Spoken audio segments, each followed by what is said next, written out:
pagdinig ng Senate Blue Ribbon Committee patungkol sa flood control scandal sa Biyernes, November 14. Sinabi ni Senator Amy Marcos na maaaring may mga testigong magre-recant o babawiin ang kanilang salaysay at babaligtad mula sa kanilang mga unang naging testimonya.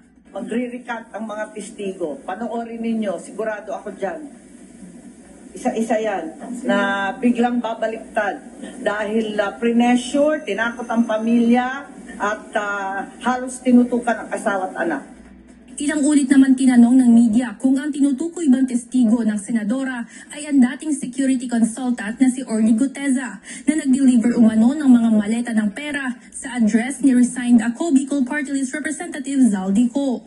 Ngunit hindi ito tahasang kinumpirma ng presidential sister at nagbigay lamang ng clue na ang witness na ito ay nagsalaysay ng kanyang personal knowledge tungkol sa anomalya. Katumbas ng pagbibitaw ng malalaking pangalan at mabibigat na testimonya sa hearing. Anya, bukod rito, may iba pang mga testigo na pinipigilan na rin umanong magsalita at hindi na nais pang imbitahan. Sa palagay ko, kahit ano pang mag-recant dyan, kahit ano pang mangyari, kahit si Gutesa man at yung iba pang Marines ay magbaliktaran. Di ba sinisiraan na siya, naumpisahan na peke daw, yung nag-notarize, nag-falsify daw, kung ano-ano ang sinasabi. Wala naman naniniwala na sa inyo. Dinilin lang ninyo ang sambayan ng Pilipino. Pero ang Pilipino hindi na po magpapaloko.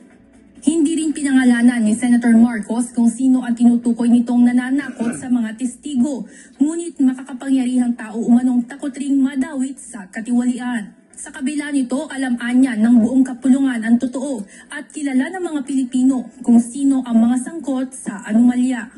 Samantala, nagpahiwatig rin ang senadora sa posibleng hindi pagdalo ni dating Speaker Martin Romualdez sa Senate Blue Ribbon hearing. Hindi na star witness ang aking pinsan. Yun ata yung original plan eh.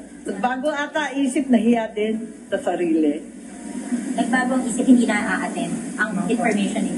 Kasi ang dating narinig ko, magiging state witness, siya ang magiging star witness, bibigyan ng witness protection. Pwede ba naman yun?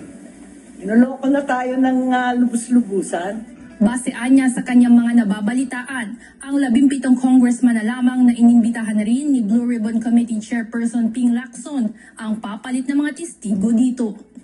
Evan Alvarez, UNTV News and Rescue. Diyos ang aming sandigan, serbisyo publiko ang aming pinahahalagahan.